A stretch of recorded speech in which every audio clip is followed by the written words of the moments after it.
forged from the love of liberty in the fires of hope and prayer, with boundless faith in our destiny, we solemnly declare, side by side we stand, highlands of the blue Caribbean Sea, this our native land. We pledge our lives to thee. Here every creed and race find an equal place, and may God bless our nation. Here every creed and race find an equal place,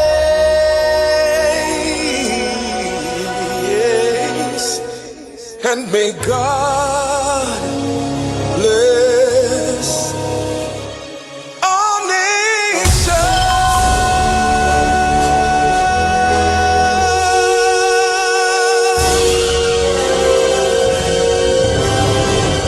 Almighty God, most beneficial and merciful, Creator of the universe and embodiment of divine wisdom and light, we come before you with thanksgiving and praise. May your will be done in our nation as it is in the heavens. Please bless our political leader, party officials, activists, and all the people of Trinidad and Tobago. Give us the grace to always see good, be good, and do good, and the courage to serve the people. Protect us as we stand against injustice and iniquity, and inspire our endeavors to find the right solutions to the problems that are affecting our fellow citizens. Grant that we may always work together with humility and respect for the greater happiness of all and the honor and glory of our country.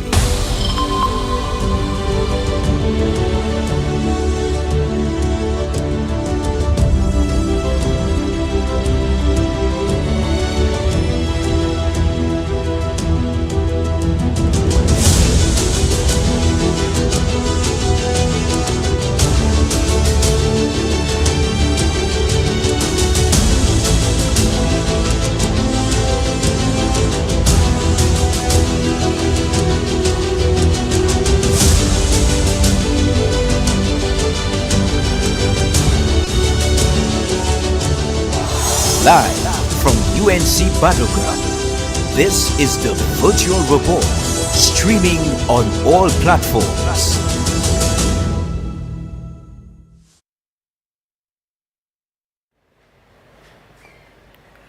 Political leader, the Honorable Mrs. Kamala Prasad Basessa, my fellow colleagues, ladies and gentlemen, good evening.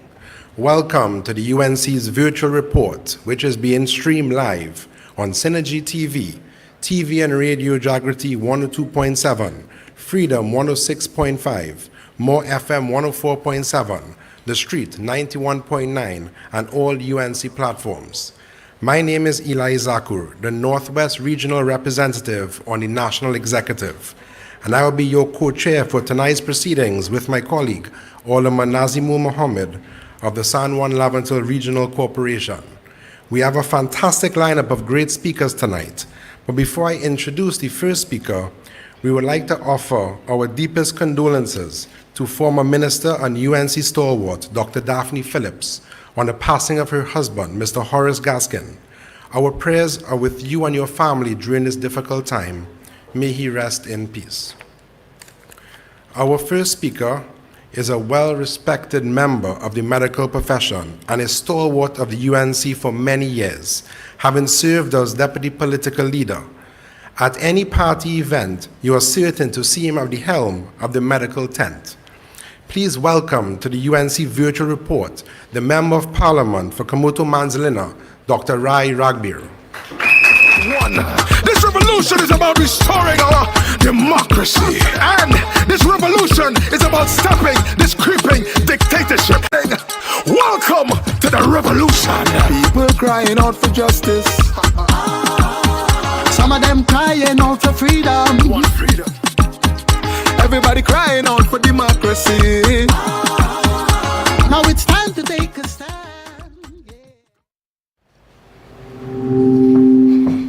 Good evening, one and all. Are you all okay? Are you all okay? Right. Thank you, Mr. Chairman, for that wonderful introduction. To my colleagues at the head table, good night. And to my political leader and the best Prime Minister of Trinidad and Tobago, Mrs. Kamala Persad-Bissessar, Senior Counsel, a pleasant good evening. You know, permit me to say this. I want to pay tribute to our Queen. My queen, your queen, the UNC queen, Kamala Persad-Bissessar. I'll tell you something, brothers and sisters. May Almighty God continue to bless her with the wisdom and the strength to continue to take us, the people of Trinidad and Tobago, out of this bondage of this wicked, rowdy PNM government. And it's time we go forth. We go together as one. My discussion is twofold. A little bit of health and a little bit of rural government. And I will start. On the 10th of September, on Saturday, the World Health Organization celebrated World Suicide Prevention Day. The theme then was creative hope through acting. Now, the acting is action, but not in this country of Trinidad and Tobago. It said an estimated 743,000 people, friends, every year commit suicide. And for every suicide, there's likely to be 20 others, persons who most likely will try to do the same. And in the Caribbean, we have Guyana and Trinidad, two populous countries that rank high among the other Caribbean countries. So each suicide death has now become a major public health concern. So this year is the focus of sensitization to non-governmental organizations, to the government, and also to remove the stigma. But my friends, I tell you, I was saddened. We're talking about suicide. And on the social media, I know some of the councillors who are here, and my members of my team will see, there was a teacher who hung himself from San Grande Hindu School. And I paid tribute and condolences to the family. No one knows what goes through the mind of somebody who wants to take their life. But I'll tell you, my friends, the PNM government has led this country into oppression. And a lot of people end up being hopeless, helpless. They can't feed themselves or the family. They can't even buy medication. It's either food or medicine. And because of that, many of them have thought of taking their lives. Yes, friends, this country is a country with a lot of mental stress and depression. So you think you'll hear about deaths here? I'll tell you something as a physician. Many people feel alone and left out. This is another way they may kill themselves. Attempt suicide is by stop taking, especially middle-aged elderly, stop taking the chronic disease medication. Because of that, the sugar will go high, the pressure will go high, the cholesterol will go, they'll get sick, end up in hospital and dying. Because you know why? They don't have money to buy the basics. That's what this wicked government had put. But if you put back this government, UNC government, we will come back on top and look after the people. I have a sad news of statistic here. The COVID-19 pandemic. Here are the statistics, my friends. 10.5 million children have been orphaned because the parents would have died from COVID-19. And you know here in this Trinidad, that is true. And because of that, it's compounded. These children will live a life of poverty, orphanism, abuse, and mental health challenges. And we're not thinking about that. That online learning for the 2 years, my friends, the psychosocial aspects of that will evolve. And we'll see what will happen. Some of these children might end up in crime. Do we have the psychological backup to take care of our children? Our children are our greatest future. That's why our political leader always says, look after the little ones. My friends, brothers and sisters, our leader says, put God in front. And this is what we have. We need to put God in front because this country will have nowhere to go. Because the patrimony of this country continues to be sold out. And food, health, every aspect of life that we live in is reaching to a point of untouchable. My friend, I am saying this, but let me tell you something. The world keeps changing. Look at it. China has had over 90 days of drought, right? The Yangtze River Basin accounts for 40% of the GDP, right? Now, in Europe, most of the European countries and the rivers have more or less dried up to the point of the worst drought in 500 years. Look at Pakistan. 1 in 7 persons have been affected by the floods. Look at the heat wave in USA. Many of you don't know, in the Horn of Africa, they have 4 successive dry seasons. That's Eritrea, Ethiopia, Sudan, South Sudan, Kenya, and Somalia. But these people are starving. And they used to get food also from Ukraine. But we all know what happened with the war with Russia and Ukraine. So while we're thinking about all this in our little Trinidad and Tobago, amongst our Caribbean neighbors, you know what? Food, as you can see, when tomatoes and bagan reach $20 a pound, food is going to be a scarce commodity. The supply chains, my friends.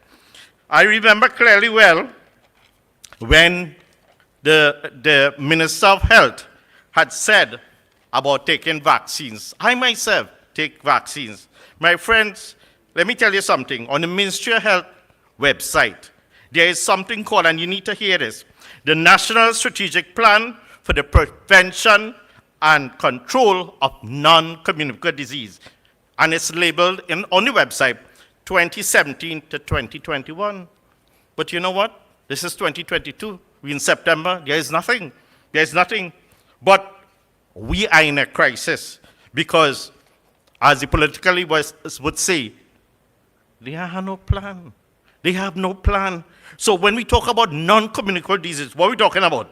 Diabetes, hypertension, stroke, cancer, asthma, chronic obstructive pulmonary disease. But I'll tell you something, my friends. Heart disease is the commonest cause of death in Trinidad and Tobago. Cancer, among the other Caribbean countries, we are the leading cause of mortality in Trinidad and Tobago. And what it is, everybody has asthma with all the Sahara dust. So at the end of the day, all this healthcare means is that more and more people get sick. They can't afford the medication. They go to the public health sector and they can't get the attention. Is that a failed health sector? Boo to Indarsingh. Boo to him. With the onset of diabetes, my friends, more and more people are getting complications in terms of the lifestyle changes, how they eat, how they drink. So here what? Delayed treatment in the clinic. They're getting cataract and glaucoma. They're getting heart disease, kidney disease. Do you know how long you have to wait for dialysis? It's such a long time. Do you know how long you have to get an appointment to get an angiogram? In fact, do you know how long you have to wait an appointment for your clinic? And in the meantime, your target organs go. So more and more people getting sick. More and more stuff that is happening to the health. My friend, who it is, I understand, and I am congratulate the Minister of Health. He's better. But you know, I thought he got COVID-19 when he's in Arima. Then he said he gets swine flu. Or was it monkeypox? It's like he could get a whole zoo. My friends, let me go quickly now to rural government neglect. You know, many of the roads in rural communities are neglected. We don't say roads. What we see is pothole. It's easier. Now you don't gauge to go on onto the roads. You drive through the pothole and look for the flattest area to drive. And I can tell you, many of the roads, from Bonnet Road, St. Mary, Manuel, Kaiwal Road, Guatapahara Road, Kunapo, Plumitan Road, Salmadi Road, and so forth and so forth. But let me tell you something. You think it's water? Let me tell you, water, water, water. There is a program called rainwater harvesting. You know what that is, my friends? That is to collect rainwater on your galvanized. Put a spout in and put it in your barrel. That's what it has come back to.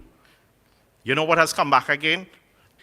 First of all, our people in Kumoto, Manzanar, like many other rural districts, they don't get water like every other week, It's months and months and months. I have a community up in Kumoto. They haven't gotten water in over a year.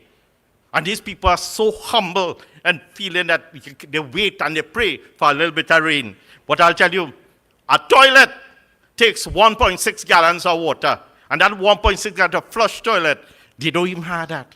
So you guess what? We going back in time. Rolly taking we back in time. You know what we have to build? Latrine. We have to build latrine. That's what the people tell me they have to build because they don't even have water to drink. Many of the schools have started. And guess what? This now, what does it mean? That the parents cannot wash the school uniform. And in the rural communities, what they do? Unfortunately, that they keep the children home. That is so, so sad. I just want to go back into the health sector for a short while and ask the Minister of Health, one, how many people got swine flu vaccines in 2021 to 2022? And how many vaccines have been ordered for 2022, 2023? And at what cost and when will they arrive? I'll tell you why I'll say that quickly. The Southern Hemisphere, that is primarily Australia, they get the influenza virus first. And this is the first time in 5 years that they have such a severe infection, almost a pandemic. So that means it will tell us in the Northern Hemisphere where we live that it's going to be a severe. That's what the experts say. The influenza virus is going to be severe. And as well, it's 3 times more cases. And so I move from landslips and water to schools. Many of our schools need repair. We have 2 schools. One, I'll tell you, as you go up Coal Mine there, the ECC Center needs to be open. Kamla Prasad Bisesa government build a school. Let's give her a round of applause. And this government has failed. These people come crying. They don't have funds to build, to send these children to school. And that is so sad. The Sangre Chiquito Presbyterian School, that school has been in existence over 100 years, but they failed to actually start construction of that school. And then we talk a little bit about agriculture. Kumoto Manzanar is full of agricultural products. In fact, I've been in discussion with the CEO of Namdevco to look at non-wheat flour. What is non-wheat flour? Well, you have wheat flour. So non-wheat flour is like breadfruit, cassava, dasheen, yam, green fig, plantain. This is where we need to go as a world because wheat prices have gone up. And guess what? We have it here. But you know what? We still waiting in the pumps in the river swamp. We're still waiting on water for the agricultural station, both in Mapa Farms and in the river swamp. The Calto Bridge still broken down. That is the thoroughfare for the farmers to use. My friends, this government serious? No, they're not serious. And that's the price that we have to pay. Many of the yellow school buses do not want to go in the bad roads in the rural community. So many of the parents have to fork out that little bit of money that they may have to send their children to school. But you know what? In many instances, again, rural neglect, those children end up staying home. It's really, really sad that these children have to suffer because of this. But let me tell you something. Kumoto Manzanar is a beautiful place. And not only agricultural part could do, we could also do ecotourism. And I tell you, come down to that area. See what it is about, the simplicity of lives of people. Because I tell you, one of the things that I keep clamoring for, every single denomination is there in Kumoto Manzanar. But play one. I have lobbied this in Parliament and in Hansard, that I pray that one day that this government will say, let's build a Muslim school for the Islamic population. And my friends, I will leave like that. And I felt very humbled that as we walked in as parliamentary colleagues with our political leader, went through the August chamber of the lower house, and I felt very elated and happy as a practitioner and as a member of parliament from Kumoto Manzanar that she elected me, and I'm here to serve her, the party, and the constituents of Kumoto Manzanar. God bless you all, and I thank you.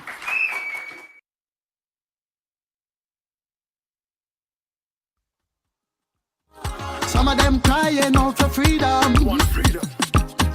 Everybody crying out for democracy.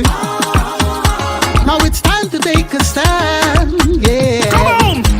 Cause this is the revolution, the people's revolution.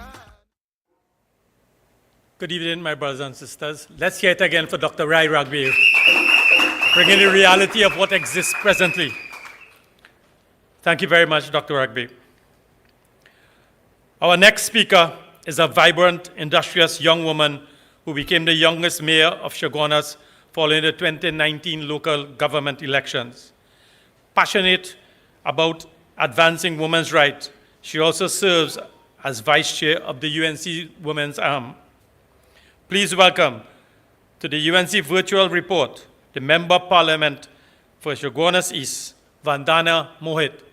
Bring her on with a round of applause, please.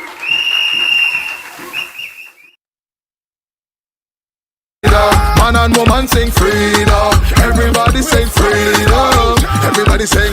As we move in this people's revolution, my brothers and sisters, let's all walk together as one.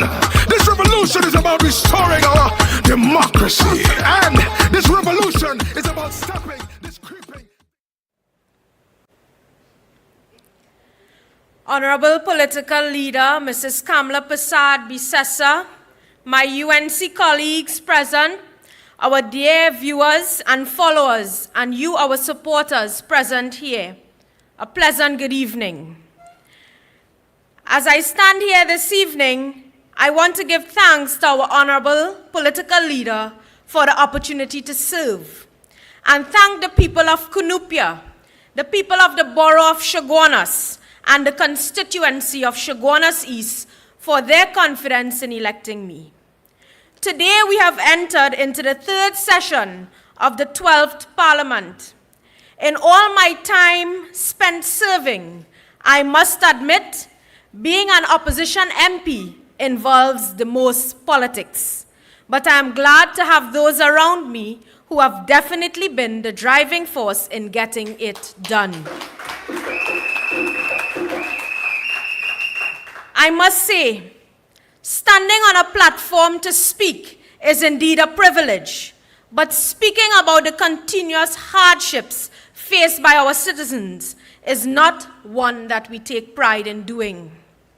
But we continue to speak of the hardships being faced by our citizens with the hope of something being done to make things simply better. It is extremely sad, my friends, that whilst this government boasts of how much and how great they are doing as it relates to taking good care of you, the citizens, and mere days after we celebrated our 60th independence, we have to receive phone calls of persons having to walk away from supermarkets after learning that they have not received any money on their food cards for the month of September 2022. Can you imagine the first week of school, parents have to walk out of supermarkets with no food to feed their children? But tonight, no long talk. We are calling on Donna Cox to come clear with citizens and tell us bright and early tomorrow morning, why have food card recipients not received money on their food cards for the month of September? We call on you to answer what has caused this. Is it that you are reviewing again, because you know they love to review? Or is it that your ministry has not received the releases for the month of September to top up cards for food card recipients? You must come out and speak to these recipients and let them know what exactly is happening, since many have no food in their homes as we speak. Just this morning, whilst I was getting dressed to go to Parliament, a gentleman called me and said, Vandana, we have nothing to eat, girl. Help us with our 200 self now, just to buy some food. The cupboard's empty. So we are calling on the minister to give us those answers. Those people are awaiting answers. My friends, as I move on, we are at a place where we need answers. When mothers are putting aside shame and standing to say, I don't want them suffering like I am suffering with tears flowing from their eyes. When mothers have to cry out about the prices of school supplies being too high and describing it as a burden. When thousands of students missed out on the opportunity of online schooling because their mothers and fathers couldn't afford a device, and we have to sit now and wonder, where are they and what's their future like? And I am not saying these things. Look at the media. Parents complain as new term nears, prices too high. This is from the Trinidad Express. Parents up for second-hand books during back-to-school shopping. And you all would have seen on CNC3 where that mother was begging for children not to suffer like her. So I am not saying this. It's reported all over the media. When mothers have to resort to begging on the streets to feed their families, when thousands choose to beat the sun and stand up with the hope of receiving a cruise ship job just because of the lack of employment opportunities, what does that tell us as a country? What does that tell Rowley and the PNM? That tells us it is hard out here and really hard out here. That tells us the people are fighting for survival. That tells us the government isn't seeing what the citizens are experiencing. That tells us, most of all, enough is enough and the PNM must now go.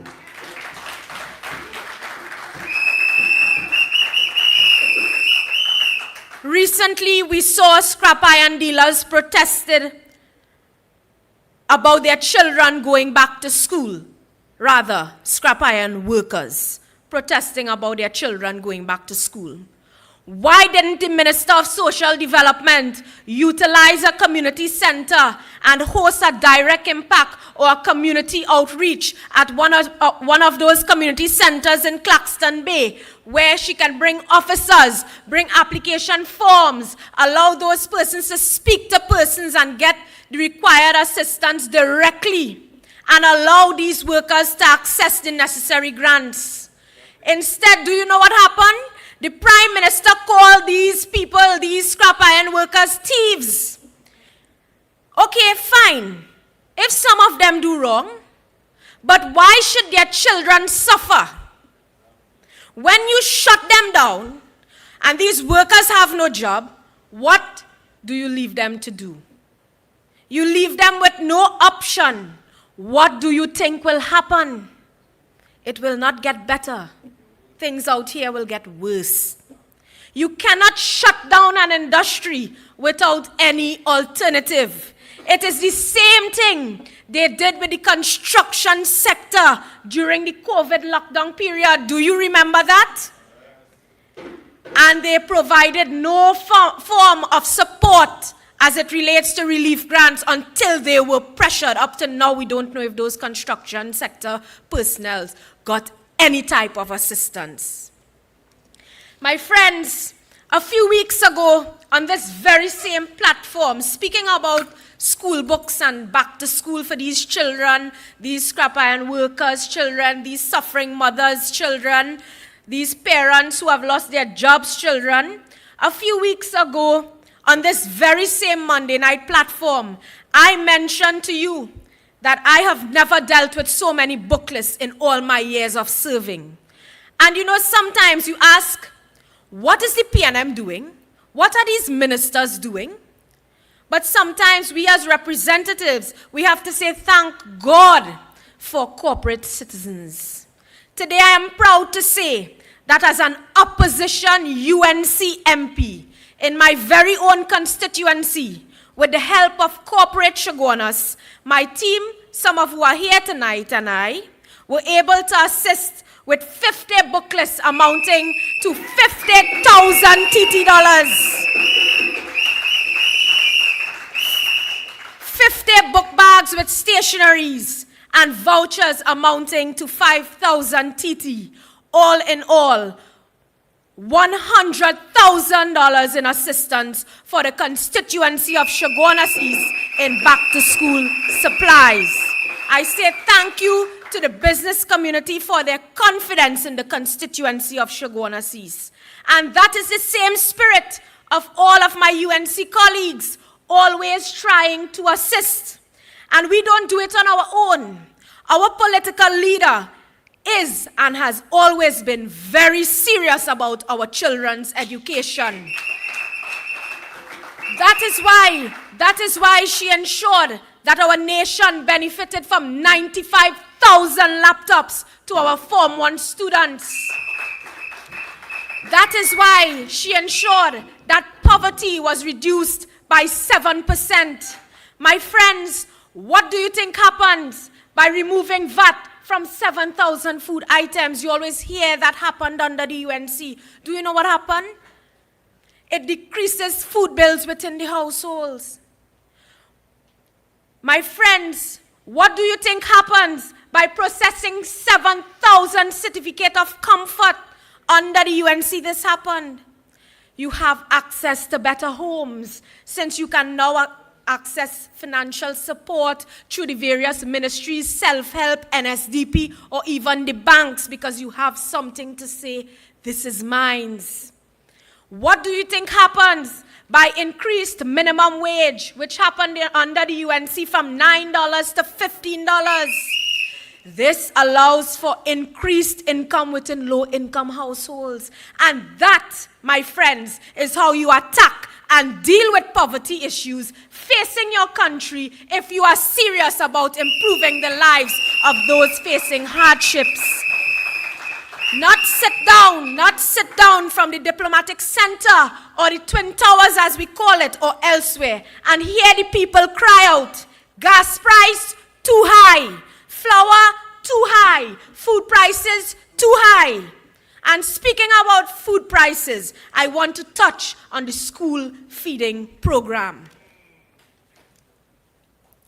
On May 8, 2022, it was reported in the Trinidad Guardian, as hard times hit, more mouths to feed in schools, not me, reported on May 8. And it was reported as well that there's a request for 7,000 extra meals through the school feeding program. Do you know what happened prior to that 8th of May 2022? On April 22nd, 2022, we called on the government to revise the school feeding program by expanding the school feeding program to cater for more students who are in urgent need of this program. When we called for the extension, the minister in the Ministry of Agriculture, Land and Fisheries, Avinash Singh, said, by me calling for the expansion of this particular program, the school feeding program, he almost doubted himself, and I quote, as though the program was stopped. So we call for the expansion, he think we call for it to stop. And that is their intellect. My friends, school has started.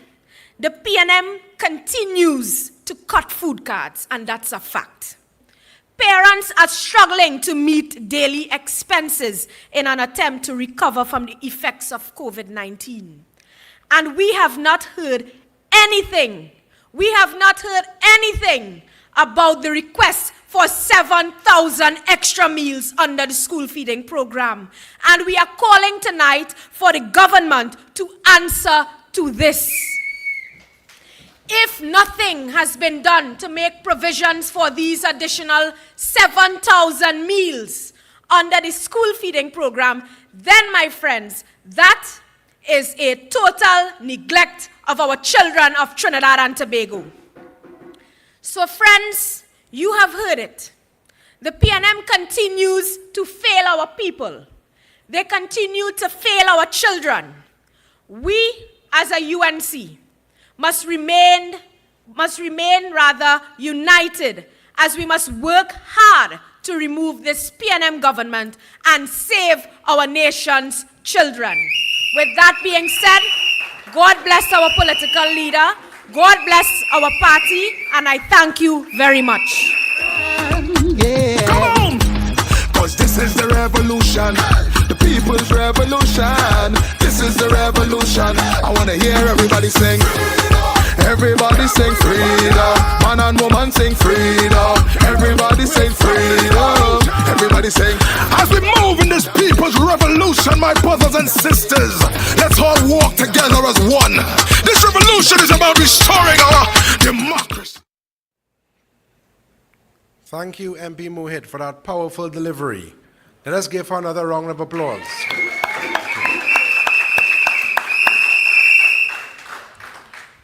Our next speaker is a stalwart of the labor movement and former President General of the All Trinidad Sugar and General Workers Trade Union. He served as Minister in the Minister of Works and Transport, Finance and the Economy, and Labor during the Kamala Persad-Bissessar administration. Fondly known as Rudy, he is a firebrand in the Parliament. Please welcome to our virtual report, MP for Couva South, Mr. Rudy Indarsingh. Revolution is about stopping this creeping dictatorship. Welcome to the revolution. People crying out for justice. Some of them crying out for freedom. Want freedom. Everybody crying out for democracy. Now it's time to take a stand. Political leader of the United National Congress and leader of the opposition, the Honorable Kamala Persad-Bissessar, my colleagues on this virtual platform here tonight, and my colleagues at all levels of our party, great party, the United National Congress, wherever you are locked on our respective social media platforms, a pleasant good night to each and every one of you. You would have heard from MP Vandana Mohit.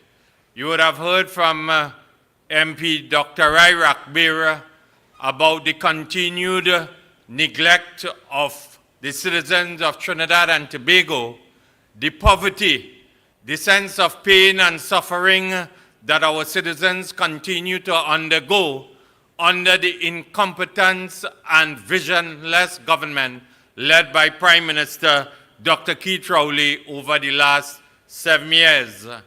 And tonight, I want to deal with a very important issue in relation to a commission of inquiry which was appointed by the Prime Minister, Dr. Rowley, on the 8th of March this year, which was supposed to focus on the formation of this inquiry into the death of 4 of these divers at Paria, and also the lone survivor, Christopher Boudram.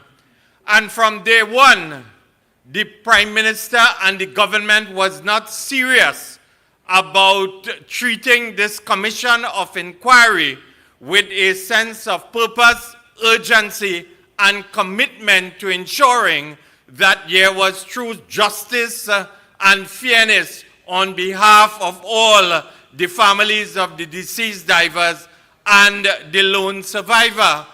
And I say so because sometimes we forget the reality.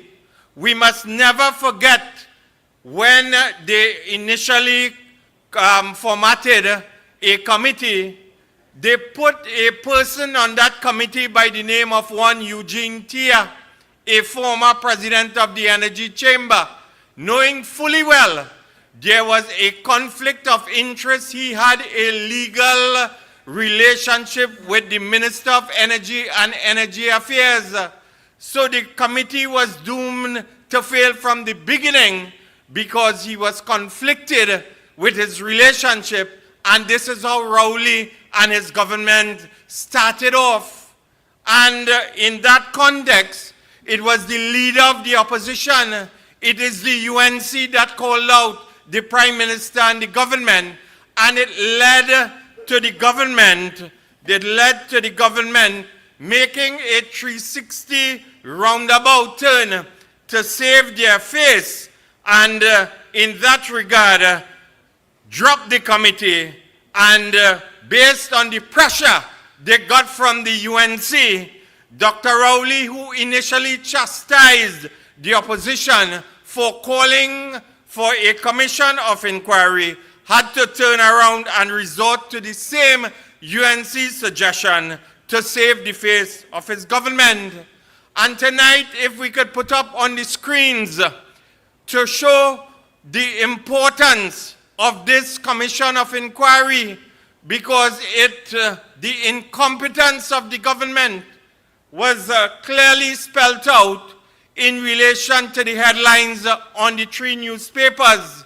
And if we could get the appropriate slide to show that the headlines on the Newsday and on the Express and on the Guardian, no tools to do our job, shameful start, no pens, no paper, no printer, no internet.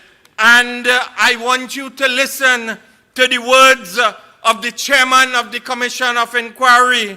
And I quote the chairman: "To those who await answers as to how and why their loved ones died, and to the general public, you have our unreserved apology that this commission of inquiry has been delayed yet again." The words of the chairman of the commission showing the incompetence of the government, showing the incompetence of the Prime Minister. And we must ask ourselves the question tonight and continue to ask after tonight. After 189 days, why did the government fail to resource the commission of inquiry to ensure a prompt start to do the work on behalf of the families, to end their pain, to end their suffering, to end their trauma? I'm forced to recollect what transpired outside of Paria on that fateful night. They did not even supply them with a tent, not even a cup of tea or coffee or biscuit. A lack of empathy and the actions of this government in relation to the funding and resourcing of this commission of inquiry says much in terms of the continued government's track record as it relates to a lack of care and no empathy for the ordinary people of this society. And this is a government that decided to spend a whopping $7.5 million on fireworks, not on $7.5 million on roads, not on social services, not on school books for the poor and downtrodden in this society. And you have to ask yourself why they could not find money for this commission of inquiry to start. There is a sinister plan on the part of the Prime Minister and the government of Trinidad and Tobago to cover up what they want to hide. And this is why the United National Congress will continue to sustain pressure on the government of Trinidad and Tobago. And if you can't get money for internet, you can't get money for pen, paper, and printer, you could imagine the evidence is now on the seafloor. The evidence is not now on the seafloor. The diver's hyperbaric chamber is 60 feet below the surface. And tonight, I ask, where will the resources come? I am not an expert, but I have to ask on behalf of the opposition, because this will need specialized equipment to reach the depths of where this hyperbaric chamber is lodged on the seabed. So you can't get money, the commission can't get money for pen, paper, and stationery. You can imagine they will get money to get specialized equipment to survey this hyperbaric chamber. Which agency has examined this hyperbaric chamber before it went to the seabed? Tonight I call upon those who are responsible for this sanctioned murder at Paria to tell us whether any of the investigative agencies in this particular probe, whether they were able to have sight of this hyperbaric chamber before it went to the seabed, my brothers and sisters. And then you had last Friday in the Parliament, a fellow by the name of one Simon De Nobrega, the Minister of Communications. The fellow lucky. He got 10 days, he get the ability to speak in Parliament because the Minister of Everything, Sneaky Stewart, was out of the country and he got obliged to speak. And he did not do himself any justice. And tonight I want to say, Simon did nowhere, because that gentleman is one minister you cannot find at all. He's always nowhere to be found. And as a matter of fact, instead of calling him Simon D. Nobrega, we should call him Simon De Nowhere, because he mysteriously comes to the Parliament and tells the Parliament that he cannot apportion blame because he knows fully well, and tonight we must put up on the screen, because Trinidad and Tobago must know that indeed, and I want to read from the Trinidad and Tobago Gazette, that in terms of assignment of responsibility for the office of the Prime Minister, in the exercise of the power vested in me by the President by Section 79(1) of the Constitution of the Republic of Trinidad and Tobago, in accordance with the advice of the Prime Minister, I hereby assign to Dr. Keith Christopher Rowley, MP, responsibility for the office of the Prime Minister, including the administration and business of departments of the government as specified in the schedule here to attach with immediate effect. And you will see very clearly, if they blow it up, you will see commissions of inquiry. Commissions of inquiry fall under the responsibility of the office of the Prime Minister. So, Dim Nobrega, I want to tell you, tell the country the truth, that the responsibility and the fault and the incompetence lied with the office of the Prime Minister in terms of this particular issue. This dark day in our country's history. And then, if that was not enough, because we do not know, because I want to tell them, they want to protect members of the Prime Minister inner circle. So from day one, this commission of inquiry must fail under Rowley, and they will go at any length in this country to frustrate the commissioners and what they are setting out to do on behalf of the people of Trinidad and Tobago. And that is why the UNC will not rest in terms of transparency and full accountability in this state-sanctioned murder in relation to what transpired at Paria. And then I want to come to deal with a fella by the name of the Attorney General. The leader of the opposition has renamed him or christened him as Reginald Limo. He is, the fella don't know if he's junior counsel, if he's senior counsel, and the latest faux pas is that when he was questioned by the media as it relates to the resourcing of the Commission of Inquiry, he told the country, don't ask me, ask the office of the President. He said, ask the legal counsel to the Commission, Ramesh Lawrence Maharaj.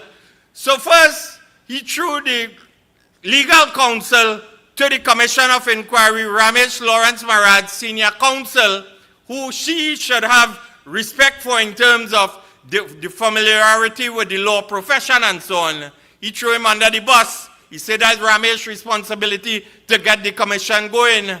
Then he flip-flop again, and on the said afternoon he said that is the responsibility of Her Excellency, the Office of the President of Trinidad and Tobago. And in an unusual, swift response, Her Excellency rebuked the Attorney General with an immediate press release. I think he will go down in history as the only Attorney General to be rebuked by Her Excellency and a president in Trinidad and Tobago. Your Excellency said, not me and all you. That is not my business. That is all your responsibility. I merely carry out the wishes of the Cabinet of Trinidad and Tobago, and that is the responsibility of the Cabinet and by extension, the office of the Prime Minister. So that is shameful. Imagine your Attorney General, our Attorney General, though he not familiar with the Gazette, he not familiar with the constitutional framework of this country. That is the person who is the legal advisor to the Cabinet of Trinidad and Tobago. And if he don't know the Gazette of Trinidad and Tobago, could he advise this government on an efficient commission of inquiry into the tragedy at Paria? I ask you that here tonight, my brothers and sisters. My daughter, who is in law school, she could have told me and she could have told Reginald Amo that the Commission of Inquiry is gazetted under the office of the Prime Minister. That is the tragedy we have as an Attorney General functioning in Trinidad and Tobago, my brothers and sisters. And we know that fella, because he has not only deceived Trinidad and Tobago's citizens, he has lied to our court, he has deceived our court in Miami. He has a track record, not based on what I am saying, based on what the U.S. courts are saying in terms of his behavior. And tonight I want to tell Reggie the Veggie that when you are in a coma, they say that you are in a vegetative state. It is clear that the Attorney General is in an intellectual coma and in an intellectually vegetative state.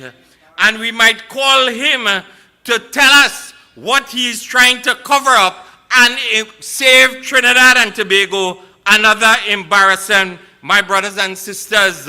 The thwarting, the stalling, and the incompetence must end, because tonight he, as the Attorney General, should have told the country what is the government's position on legal assistance and support for two of the deceased families and also the lone survivor, Christopher Budram.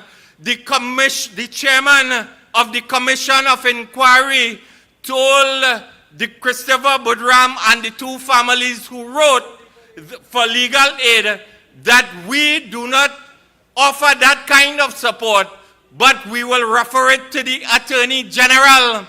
Instead of embarrassing himself and not being familiar with the Gazette and the responsibilities of his office and the Cabinet of Trinidad and Tobago, he should come out and tell the country whether the government is prepared to legally back the families of the two deceased divers and the lone survivor, Christopher Budram, so that we could ensure that there is fair play, there is justice, there is accountability and transparency before the Commission of Inquiry, my brothers and sisters. That is the issue. That is the issue.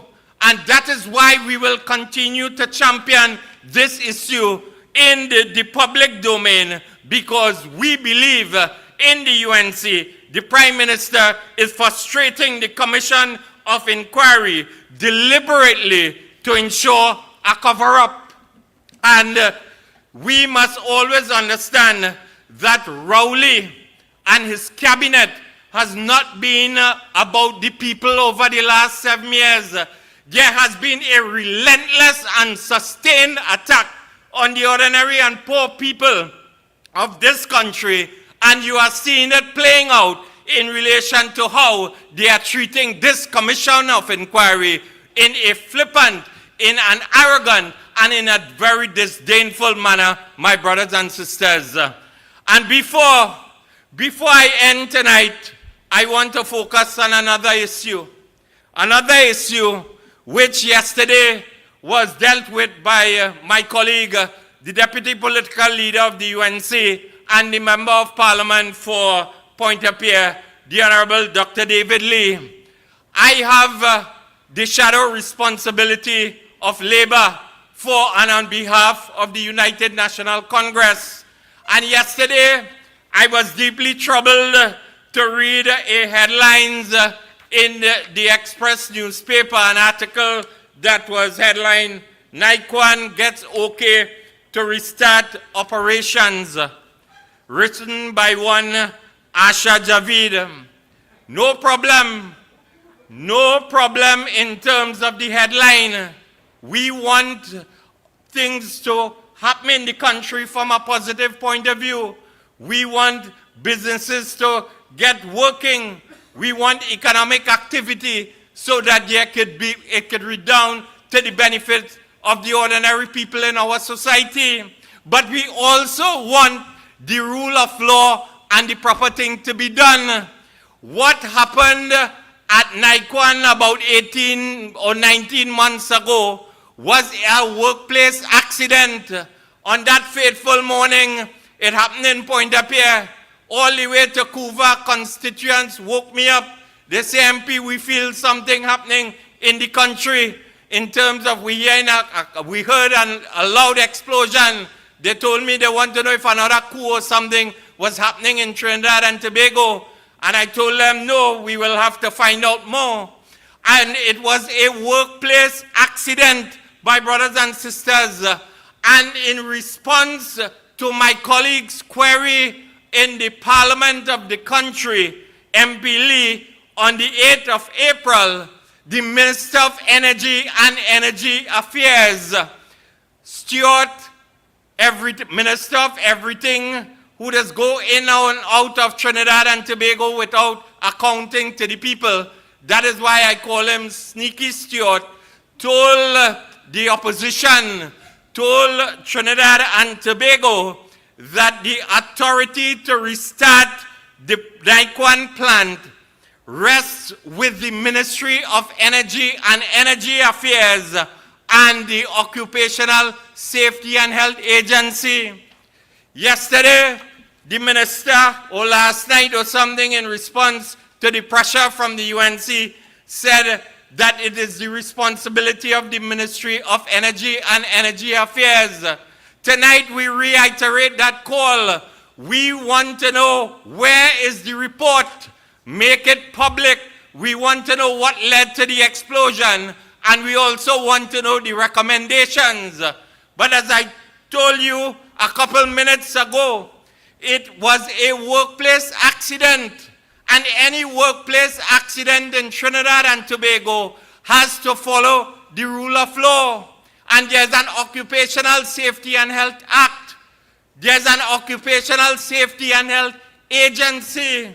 And just as you told the Parliament on the 8th of April, Minister Young, that the OSH agency is empowered to declare or restart the NICON plant, tonight I call upon the silent, the missing in action Minister of Labor, Stephen McClatchy, to tell us where is the OSH agency's report into the NICON explosion. Make it public, and we want to see when NICON was declared fit to resume operations, not only by the Ministry of Energy and Energy Affairs, but also the Ministry of Labor via the Occupational Safety and Health Agency. So my brothers and sisters, there are a number of questions that are unanswered. You must connect the dots. You must know why you cannot trust Rowley and his line band. They are not committed towards transparency, accountability, fair play, and justice for the ordinary people of Trinidad and Tobago. May Almighty God continue to bless all the workers of our great land.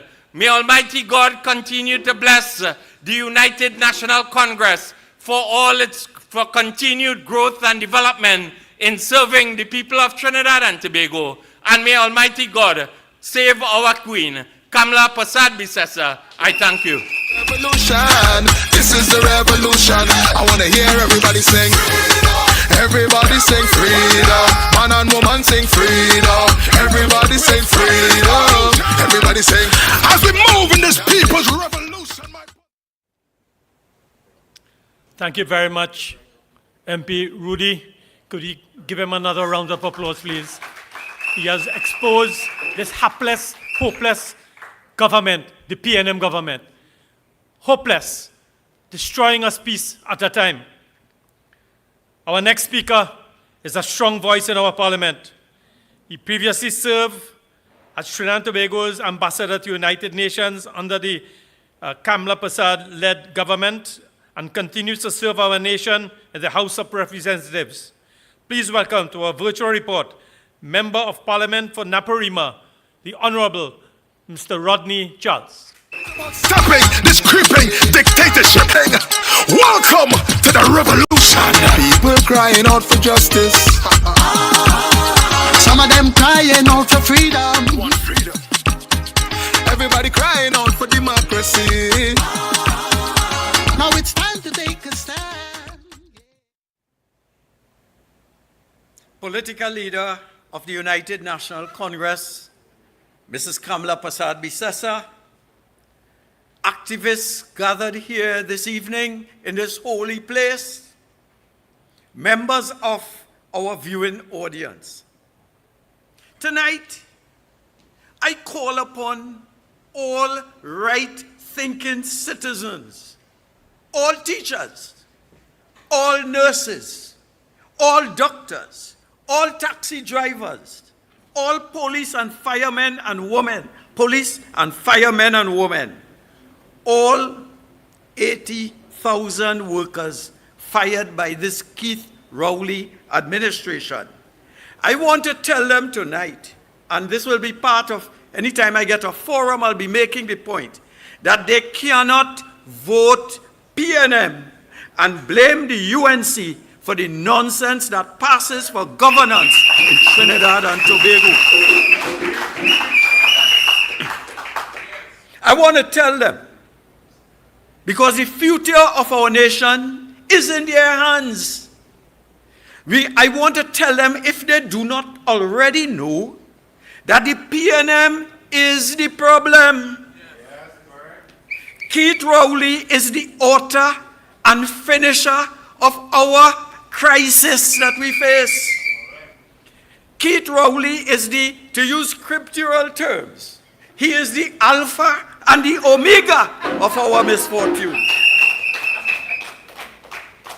Tonight, I come to tell Trinidad and Tobago that the UNC has a plan for the safety and security of the citizens of our beloved country. All of us know in our hearts of hearts that we are in crisis with crime. And I ask the question, does anyone here tonight feel safe? No. That is the reality we face. Today's Express, if we read the media today, today's Express, front page, that's September 12th, front page, this is a mad scene. That is the Express. Subheadings, Claxton Bay, Dr. Lee is here, his constituency, gunman shoot up bar, kill patron. Malik, 2 men die in a hail of bullets. What's going on? Maloney, man shot dead while lying. Lawlessness. Lawlessness. Wild West.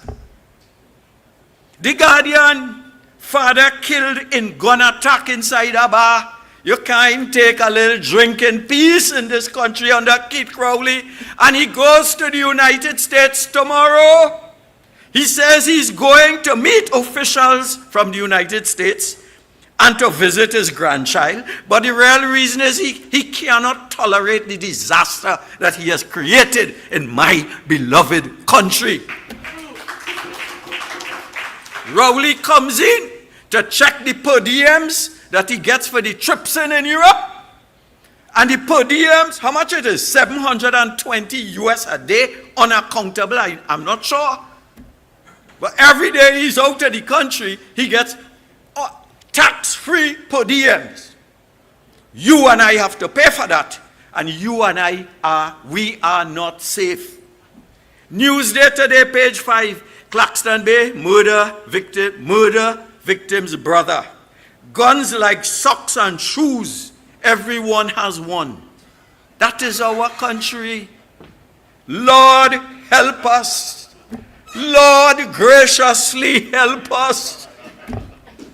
This is what Rowley is doing to us. You know, that wicked man said in 2015, when he was campaigning for Prime Minister, that the yardstick that we will use to measure our success in crime fighting is how you feel about your security. That is the criteria. Well, Dr. Rowley, none of us feel safe in your disaster that you have created. None of us feel safe. If you sit in your home, you're not safe. In your veranda, you're less safe. In your front yard, you have to watch everybody who pass in the road. And you start to want to bolt because you want to get a head start. If you jump the fence, you have to run inside. And if police come in front of your house these days, you ain't sure which is which. Who is who? We don't know who is police. We don't know who is thief. That is the disaster that we have. No one, not one single law-abiding person that you meet will say that they feel safe driving in strange areas, walking on High Street. Those of us who live in San Fernando, walking in Port of Spain, or even walking in our neighborhoods long ago we used to exercise. You get up and you put on your clothes and you walk to get your heart beating. Dr. Rai will tell you to get your, that big word, aerobics. Now we have to stay home and on a treadmill, or run up the steps and run down the steps. That is where we reach. But our feeling is supported by statistics of our calamity. As of today, we have 440 murders and counting. At this rate, we will cross 600 murders. You know what it was last year? 265. It's 600 we head in for. Police statistics, TTPS statistics, up to July, tells us Trinidad and Tobago witnessed 1,258 robberies. That is 40% more than last year. 527 motor vehicle thefts reported. That is 167% increase over last year. Tonight I park my car in the yard there and somebody walk and I get ready to hand him the key. Give him money to buy gas. Because in your mind, I ain't go and die for no car. That is what we reach. 56 kidnappings. Well, I say if they wouldn't kidnap old people. But an 87% increase. That is what we're looking at in this beloved country where every creed and race find an equal place and where we ask God to bless our nation. 927 burglaries and break-ins, 10% increase. 382 woundings and shootings, a 7% increase. Hear this. Hear this. A Sunday, 21st February 2021 Guardian report frighteningly indicates that between 2010 and 2019, 8,383 people went missing. Hear that? 8,000. Out of that number, 408 people were still not found at the end of 2019. You know something? If you add on missing presumed dead, which is what they do in the United States, our murder rate might be heading for 700-800. Ladies and gentlemen, Rowley have no shame. Forget Hines, waste of time. We have to hold Rowley accountable. You can't jump in our country, drop out, go in Europe, go in Switzerland, you give us a schedule and you twist back and you go in Germany, you come in Trinidad, you went today in Parliament and tomorrow you're going to the United States. The last time he went, he spent a month. I would really want to tell him, go and stay. Please go. Please go. The SSA estimates that there are 12,000 illegal weapons in Trinidad and Tobago. So in 2015, hear this. In 2015, when the murder rate for the entire year was 410, who was in power? For most of 2015, us, led by Kamala Persad-Bissessar. The murder rate then was 410 for the entire year. And that is less than the murders we have to date so far. He was all over the country campaigning about that he would reduce crime, that he had a plan. He would be the savior, the messiah for Trinidad and Tobago. And he came up with a stupid, dotish, duncy head, 10-point crime plan, and hold the people of Trinidad. Trinidad people, we ought to be bright and smart. Kamala give us gate education. We move from 10% with tertiary education to nearly 60% under Fazal Karim. And we fall for a dotish 10-point plan. Hear the dotishness that he got elected on. First point, simplify the selection of a commissioner of police. That's laughable. Simplify. We in crisis today. He afraid to bring the list.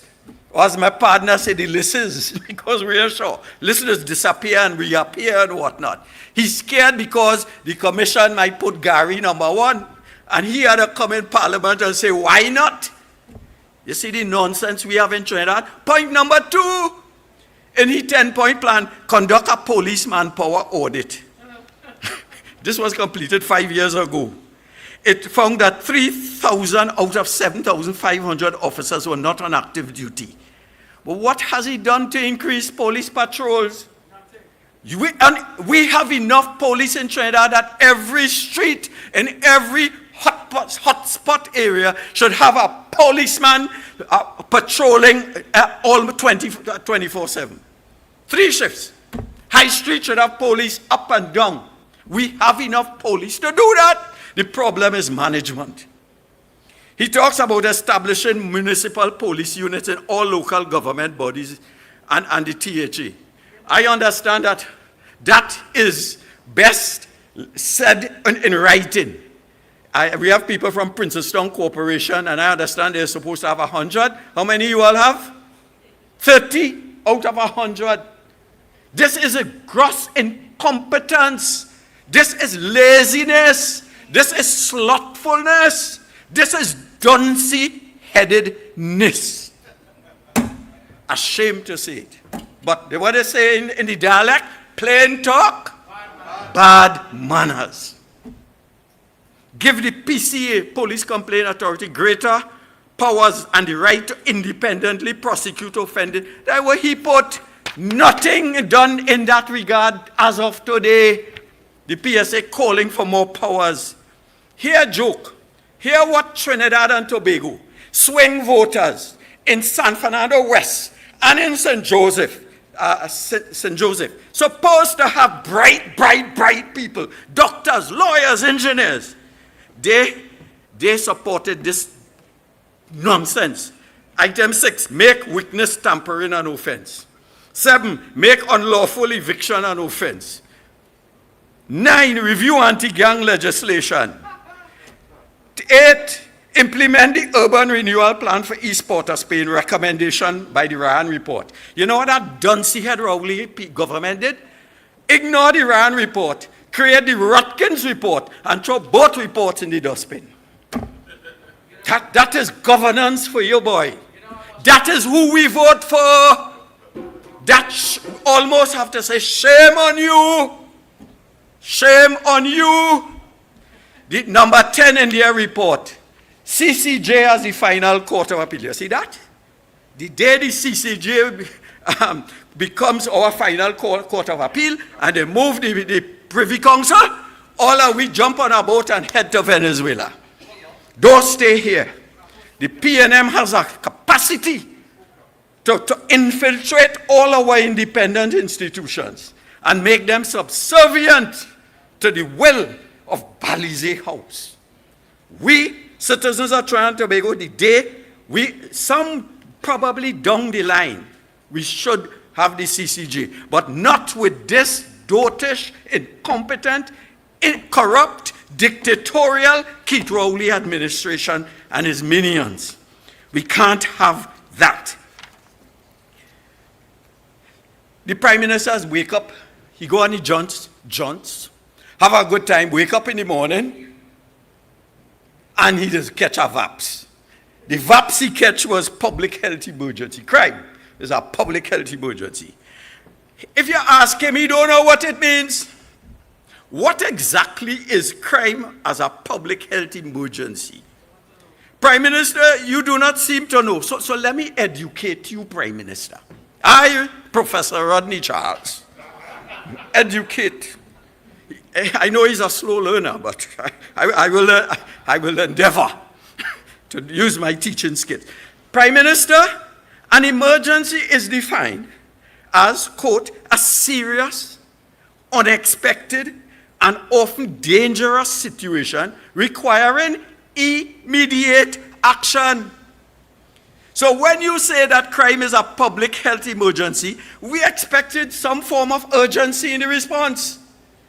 Today, we do not know that whether the committee that he's appointed has been resourced, whether they have paper, whether they have desks, do they know their remit? Or is it like my friend Indarsingh said, Rudy Indarsingh, MP, said before with respect to the diverse, pariah diverse situation.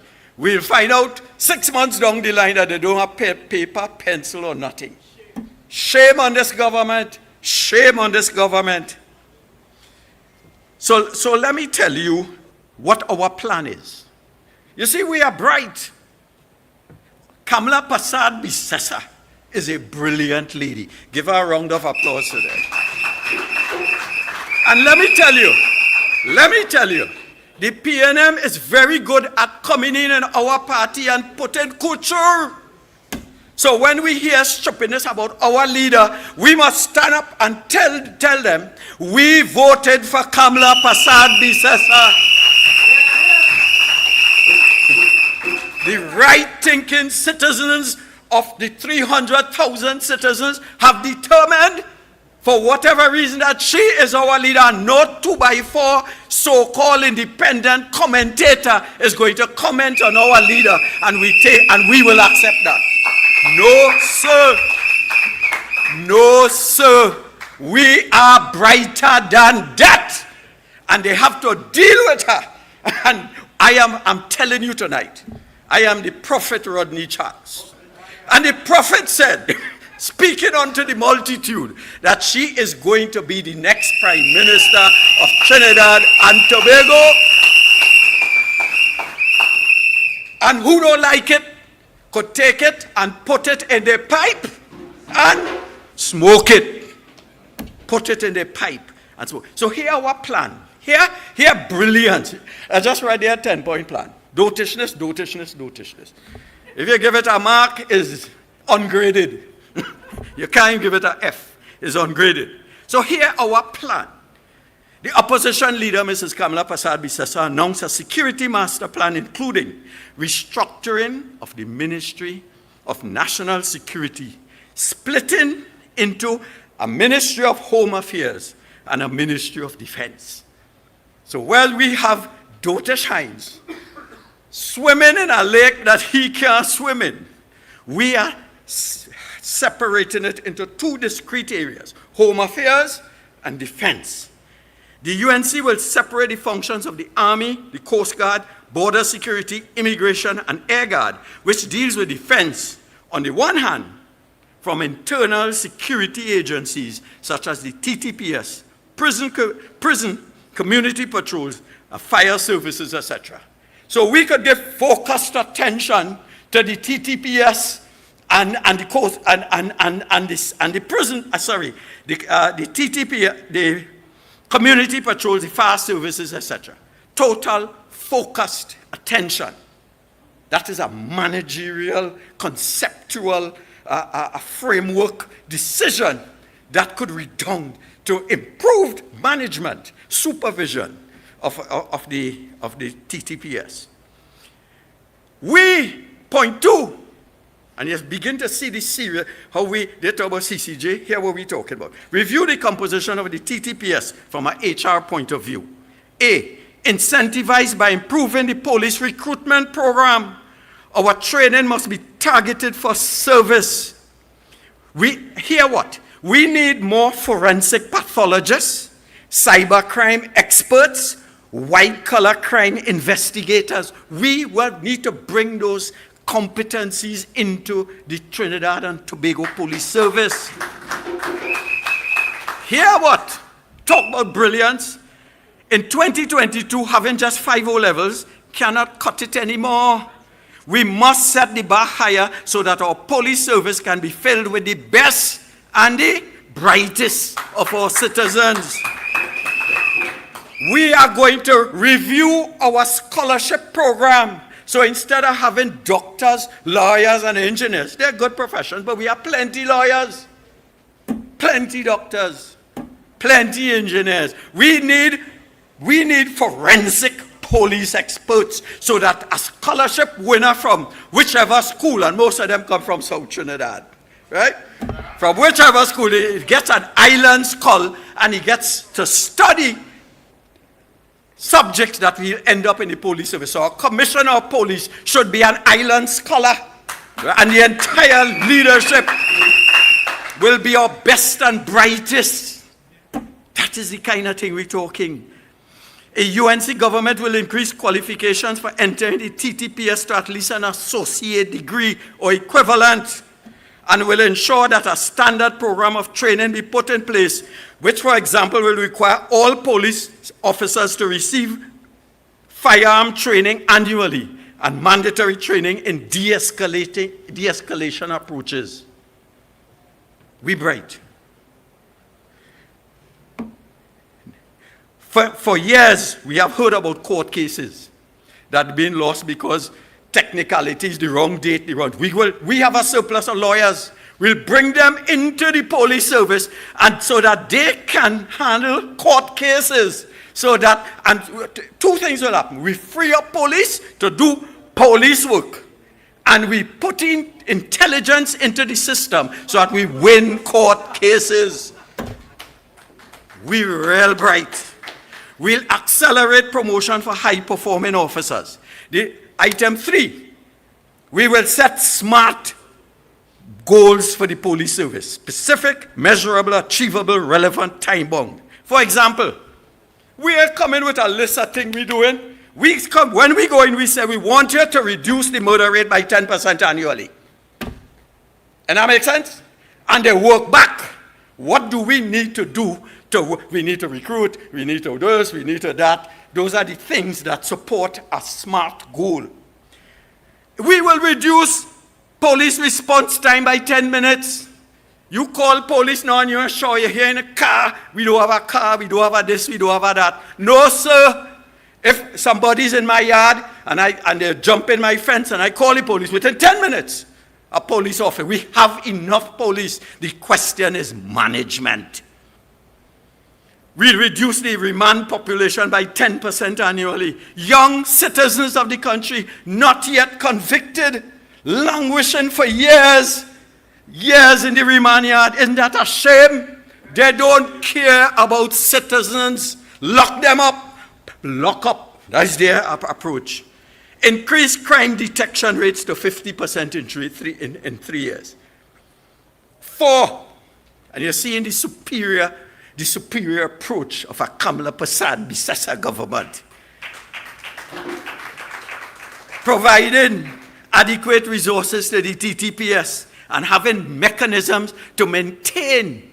What we have in Trinidad and Tobago is breakdown maintenance. What we want is scheduled maintenance.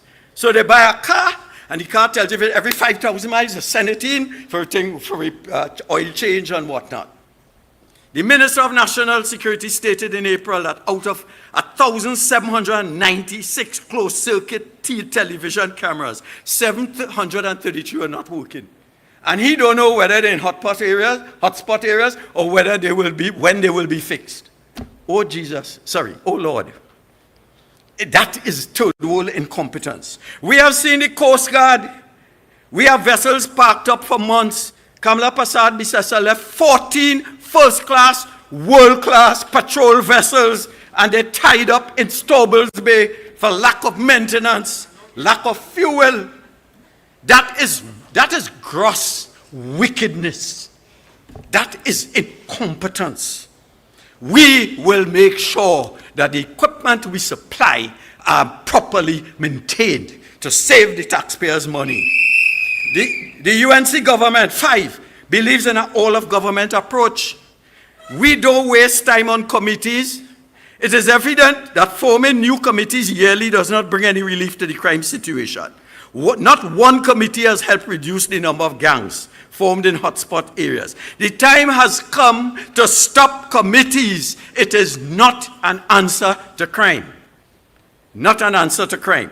The UNC will ensure that every ministry, from education to social development to sports to agriculture, that they will have a key role to play in producing an environment that encourages national growth and development with a consequential reduction in criminal activity. And also, we are known. Our leader has a heart. She's a woman. She's a mother. She's a grandmother. She will deal with the social issues like persistent poverty, high unemployment. You think under Kamala Prasad Bisesa we would have sent home 5,000 workers in Petrotrin? Do you think that? We will deal with underemployment, social disintegration, daily retrenchments, and increased social inequality. Today, when you walk in Trinidad, you have the sense that the big boys up there and we little cockroaches down here. I have been to functions in the States, in Finland, in India, in Germany, and I've never felt so insecure as in Trinidad. You're walking there and where you from? You know, like you're from South. You do not feel like all of us are equal, like all of us are God's children. That is what the PNM does not understand.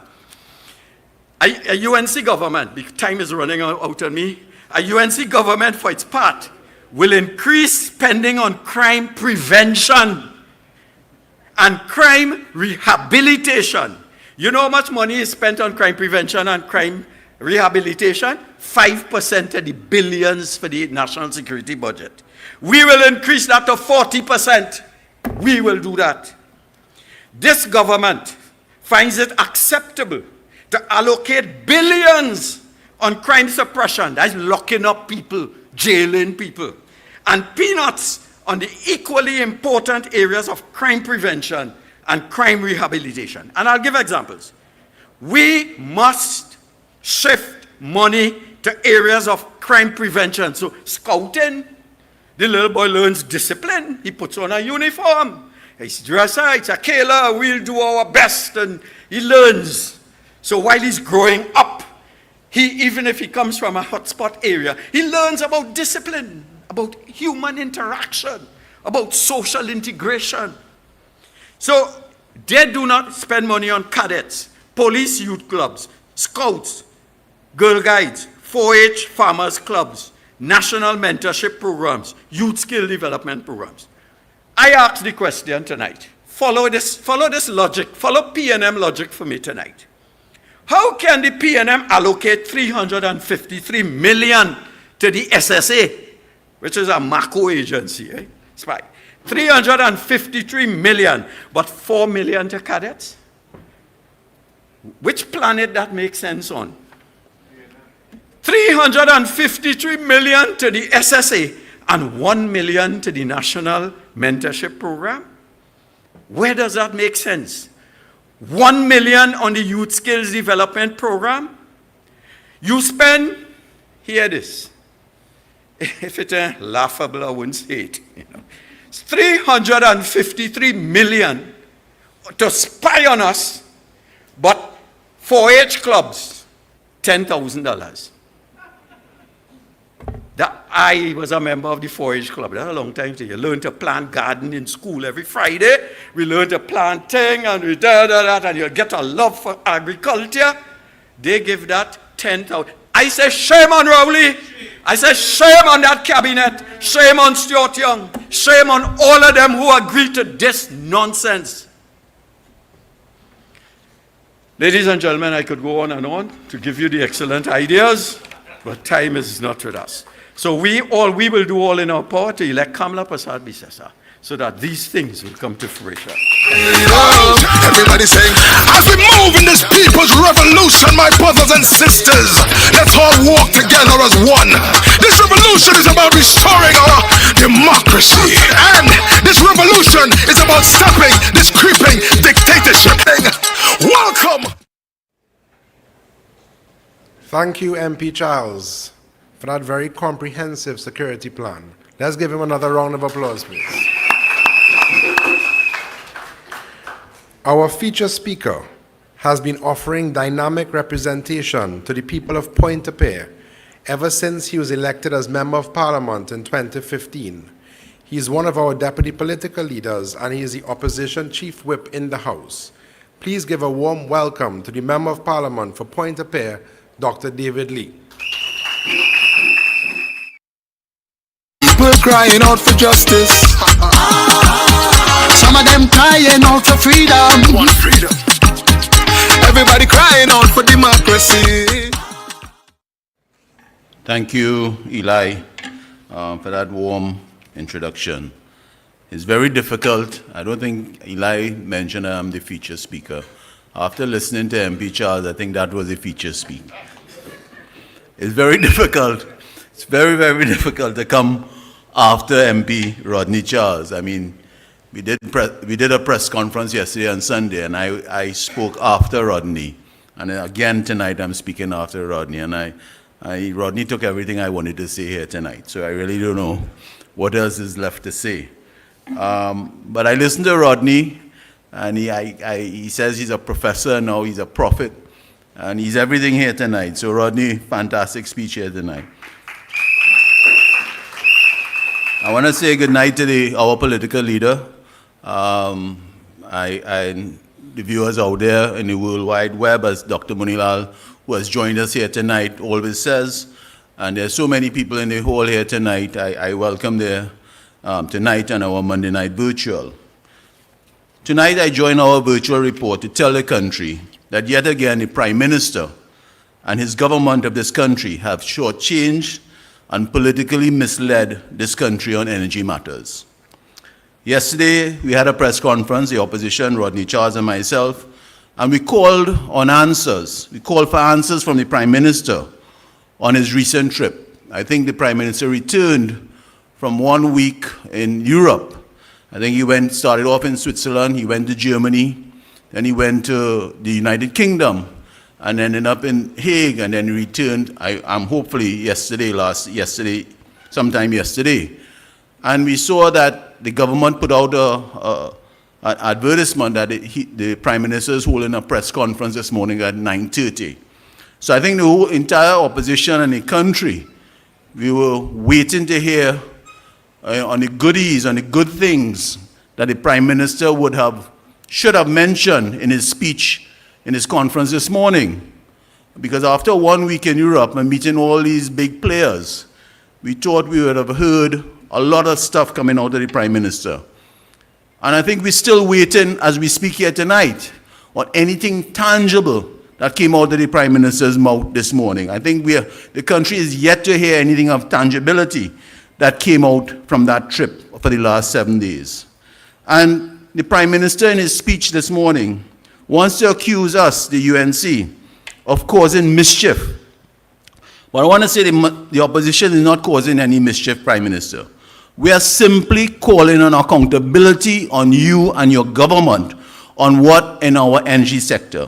Just like the President today in our ceremonial opening, the President mentioned that the government of the day has to account to the people of Trinidad and Tobago.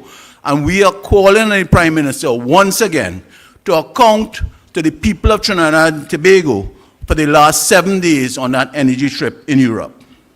The Prime Minister's lack of achievements on his last trip is a hardcore proof that this country's energy sector has lost all appeal to the international energy community.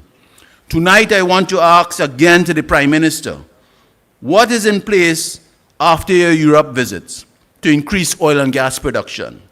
Today, we thought the Prime Minister would have announced to the people of this nation that the foreign companies that he visited were investing millions of dollars in our country. We are yet to hear anything tangible. Not a single new investment. All he talked about was plant maintenance, which is a normal part of plants in Trinidad and Tobago in the Point Lisas industry. Today, we thought the Prime Minister would have announced that he has generated new investment, like Proman that he visited in Switzerland, would be building a new plant in Point Lisas. Nothing ever mentioned here this morning. Today, we thought the Prime Minister would have told the country that we will be getting more oil and gas. Not a single new barrel was mentioned. The government wants to fool the people, fool the country. They want to mama-guy citizens into thinking the Prime Minister is out there growing the energy sector internationally. They wanted to paint a picture of growth right before the budget on September 26, because they simply have nothing to account for.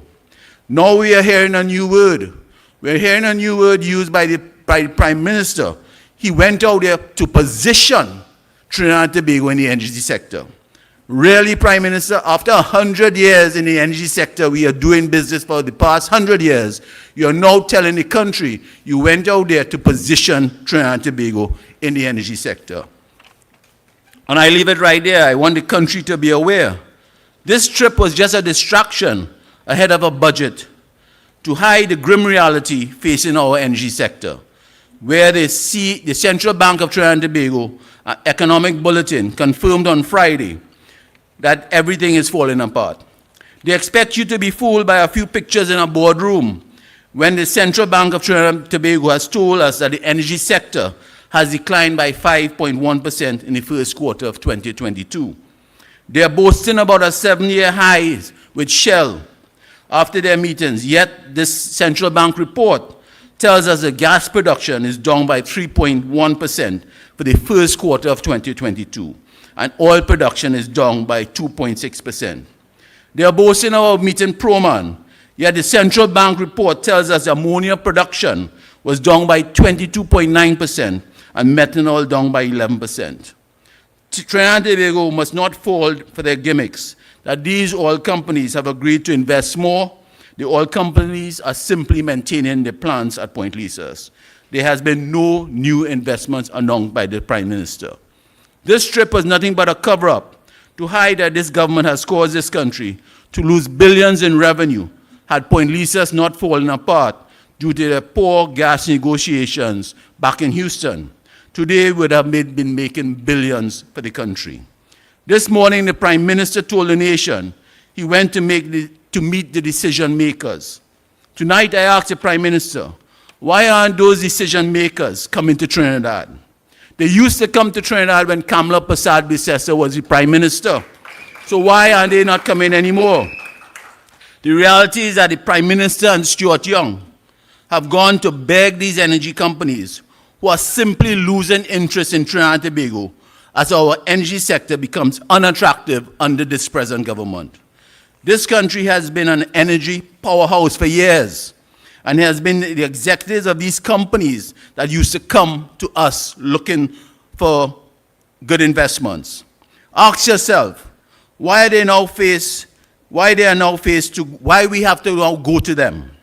Simply because we have lost the incentives and attractive environment that under the Kamala Persad-Bissessar we had. In 2015, Shell CEO, Mr. Ben Van Buren, visited Kamala Persad-Bissessar at the Prime Minister's residence. The oil companies came to our government because our government and our energy sector then offered them hope. It is no secret why Prime Minister Rowley and Energy Minister Stuart Young have had to go to London to beg for energy investments. The reality is that after 7 years, this government has not offered a single incentive that could lead to increased new investments in our energy sector. And I want to remind the country here tonight, this government that is in place has been leading our energy sector since September 2015 to now. We're in September 2022. That's approximately 7 years. And they had 3 energy ministers. They started off back in September 2015 with Nicole Oliveri, the MP for Labre. She lasted 1 year. Then the late Franklin Khan, he took over, and he lasted a few years until his passing. And now we have Stuart Young as the 3rd Minister of Energy. And I want to also remind the country, during those past 7 years, what they have done, and they have destroyed our energy sector. They shut down Petrotrin and the refinery. They negotiated badly in Houston, that has that bad gas negotiation that have our Point Lisa plants for the most closure in the past 7 years. They failed to incentivize the energy sector, and they failed in their shallow and bid rounds that they have put forward in the last 7 years. So they have not been successful in the past 7 years. And now you hear the Prime Minister on his last trip talking about positioning our energy sector. Ladies and gentlemen, viewers out there, things are bad in our energy sector. Tonight we are calling on the Prime Minister to tell the nation what has happened with Atlantic LNG. Because on his trip last week, he mentioned when he met with BP and Shell, they were discussing restructuring Atlantic LNG. In January 2022 this year, when the Minister of Energy, Stuart Young, announced that shareholders such as BP and Shell, as well as NGC, had signed a heads of agreement for the restructuring of Atlantic LNG, they committed that those negotiations would be completed in June 2022. We are ending September 2022, and we are asking, what is the delay in the negotiations? I understand the Prime Minister in one of his addresses said that it is coming soon. And we are saying the movie industry is a dead business. There are no more coming attractions, Prime Minister. Tell us the truth about those negotiations of restructuring Atlantic LNG. You all will remember Atlantic Train 1. This government wasted over $300 million in trying to save or restructure Train 1 in Atlantic LNG. In 2 weeks' time, the budget will be read, September 26. Today in the opposition, we are calling for the end of 7 years of misleading the country in our energy figures. Every single budget since 2015, the Minister of Finance has been wrong on his production figures. Today we say to the Minister of Finance, stop giving the country false figures. Last budget, he predicted 76,000 barrels of oil for 2022. We are at 59,000 barrels. Last budget, he predicted 3.2 billion of standard cubic feet of gas. Today, we are struggling at 2.5 billion standard cubic feet of gas.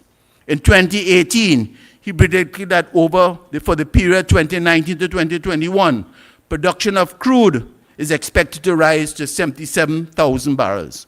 In 2018, he predicted the gas production would return to 4.1 billion standard cubic feet of gas. He has never come close to any of these figures. And what do I mean? What we have said time and time again, that Minister Imbert brings a budget of false hope for this country. And we are asking on all the chambers, all the business chambers, all the accounting firms, when the budget is read, please, the opposition is asking you to do a proper analysis of this budget statement. Because year after year, you come and you give glowing terms for the past 7 years on this PNM budgets. And we are saying time has to stop and enough is enough. Do your proper analysis. I want to touch a little bit on Paria. I know my colleague MP Indarsingh mentioned it. But today in the Prime Minister's press conference, I heard the Prime Minister saying he's dismissing the fiasco facing the Paria Commission as an administrative matter. Now, these are the words of the Prime Minister. What happened in Paria It affects not only MP Indarsingh, because I know one of the divers reside in his constituency. One of the divers also resided in my constituency of Point-de-Pierre. And the debacle happened at the Point-de-Pierre, the Paria waterfront. And we are saying, Prime Minister, the loss of 4 citizens' lives is a national matter. You had a duty as this nation-elected Prime Minister to place public importance on this inquiry. Imagine the Prime Minister saying there's enough people on the government payroll to solve this. Prime Minister, we are saying you are on the payroll of the people of Trinidad and Tobago, yet you solve nothing. This is callousness shown towards the loved ones and memories of our divers who have lost their lives in the Paria tragedy. This week's plea by the Commission of Inquiry Chairman, as MP Indarsingh said, Councillor Jerome Lynch, for resources reflected this government's total lack of care to what happened to these divers and their families from the very start.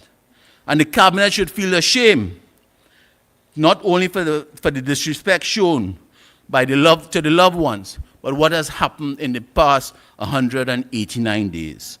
This Cabinet, this government, has put a Commission of Inquiry in place. And we are saying, stand up to the responsibility and show that you care for the people of Trinidad and Tobago by ensuring that our Commission of Inquiry is done properly, Prime Minister. You owe us that. You owe the families of the divers that. I want to turn a little bit to NICON. And if I can show a slide of NICON. Now, MP Indarsingh went into a little bit about NICON. And NICON is the old WGTL plant. And MP Indarsingh, we were shocked when we read in the newspapers yesterday about the restarting of the NICON plant. And why we say we are shocked? Because as MP Indarsingh had mentioned, I had asked a question in Parliament to Minister Young on the 8th of April. And MP Indarsingh had the pleasure of having the question and the response here tonight. I want to read a part of a follow-up question I asked Minister Young to the question about when the NICON plant would restart. And I want to quote from the Hansard. And I quote myself, Mr. Lee, a follow-up question to the Minister Young. With the findings of the plant, of the disaster, this is NICON plant, would it be made public? Meaning, would the report of the disaster be made public? And this is Minister Young's response. Madam Speaker, at this stage, I cannot provide a firm response to that. Because, of course, this is a private plant, meaning the NICON plant, which was our plant, WGTL, that was sold to NICON, that is operating. But I am sure at the time, when they cross that safety hurdle, the government will be in a position to tell the population some of the findings, etc. But to give a commitment at this stage with a private entity with proprietary information, confidential information, etc., to put that in the public domain, that is not something I'm prepared to commit to. I want to remind Minister Young, the NICON plant / WGTL plant sits on each and every, on the taxpayer's property called the Petrotrin Refinery compound. We own that compound. We, the citizens of Trinidad and Tobago, own that compound. And if anything was to happen on that compound, the citizens of Trinidad and Tobago has to be responsible and has to be aware of what is transpiring on that compound. And we, as the MP for the Point-de-Pierre area, I have a responsibility to my people, my constituents of Batu Avenue, Marabella and environs, just like MP Indarsingh has for Couva South. And we are demanding, before that plant is restarted, that the people and the country is aware of that public report and what took place on that disaster. As MP, as Dr. Munial reminded us, and always remind me, the owner of that NICON plant is one Ainsley Gill. And Ainsley Gill was a lobbyist for this government in the United States. And Dr. Munilal at some point in time will talk more about Mr. Gill. So we are demanding that this is not a private plant. This is not a private plant, this isn't private property. We, the citizens of Trinidad and Tobago, own that property, and we demand information of what took place.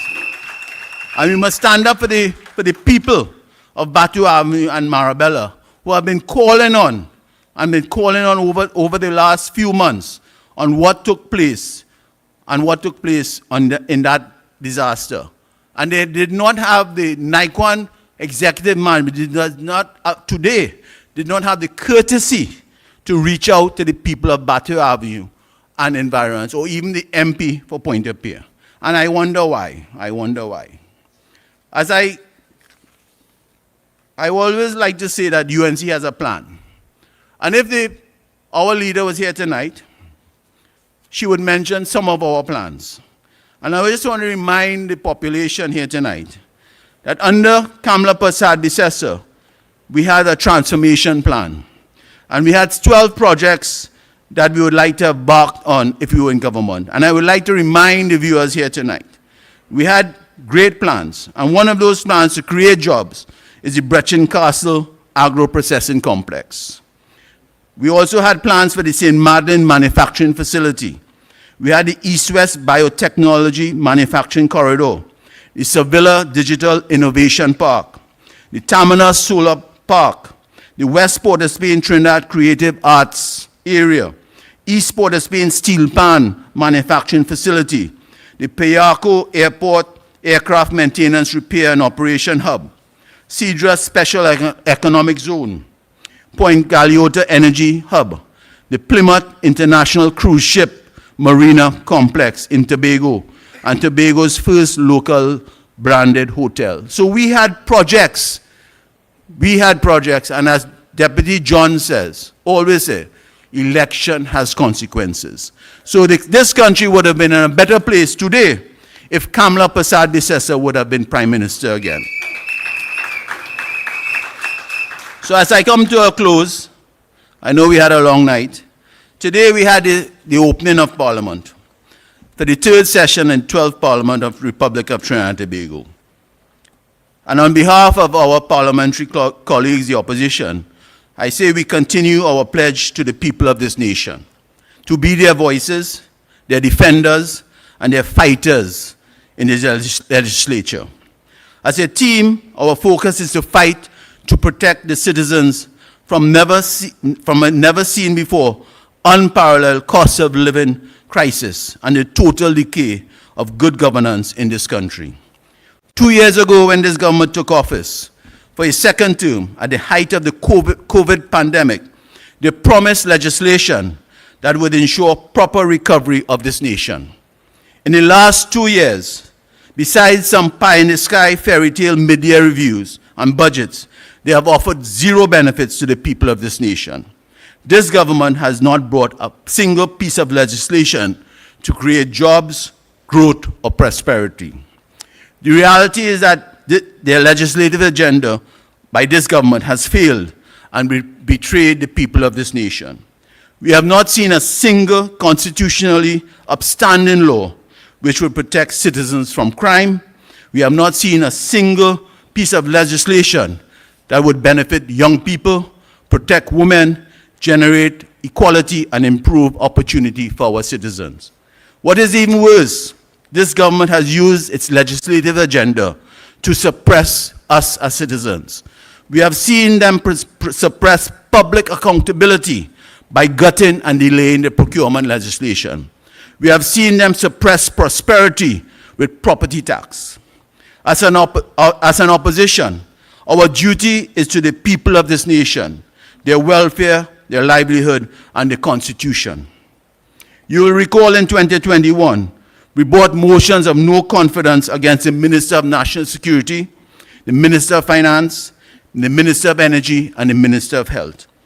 It was the first time in our Parliament's history that a government refused to vote to offer confidence in their own senior cabinet ministers. Those motions remained alive to the end of this respective session. Today, I want to say on behalf of the opposition, expect more motions of no confidence. As you know, the budget is a mere 2 weeks away. And as a parliament, there's nothing much to expect from the government except fairy tales. As a matter of fact, the Minister of Finance shouldn't waste our time with any long statements, because only 2 weeks ago, the CSO and the Central Bank Bulletin this week rubbished his statements at the spotlight on the economy. So this government has announced nothing to offer the people of our nation. The UNC, on the other hand, will be delivering, by Kamala Persad-Bissessar, a comprehensive plan, analysis and response to this government's economic turmoil, which they have bestowed on our citizens. We are more in touch with our citizens, as recently we have been having a line of successful budget consultations, which have been put together, significant ideas to bring to our parliament as the people's government of this country. So as we begin the third session of the 12th Parliament, we give the country the commitment, while this government, by their actions or lack thereof, have abdicated their responsibilities and abandoned the people of this nation, we in the opposition will be your voices, your eyes and ears, and will fight for your ambitions, goals, and way of life in the Parliament of Trinidad and Tobago with our leader, the Honorable Kamala Persad-Bissessar.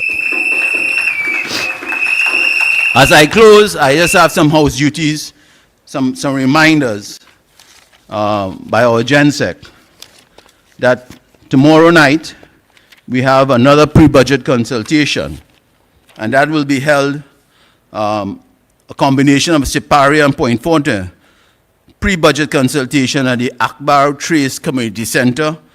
Peter, what time is it start? 7 p.m. And on Thursday this week at the Malabar Community Center, another pre-budget consultation at 7 p.m. So as I close, I say thank you. Long live our leader, the Honorable Kamala Persad-Bissessar, and long live United National Congress, our great party. I thank you. So who feel the black? Who feel the white? I don't know. But it's settled tomorrow night. Who feel the wrong? Who feel the right? Come and go. And all who feel the too bright, let me jump up, let me wind up, party non-stop. Ramaje tingo leke kete, we come to play mass. Every creed and class, don't let nothing pass. Like a ready TV, all the love inside away. Uptown and ghetto, feeling the tempo. Soca and Kaiso, it's party day like so. Soon as we land, fun is the plan. We like a jam, like the man bam. Waving we hand inside the band, we inside the band. And if you cut me, you go see blood. And if you squeeze me, you go feel the love.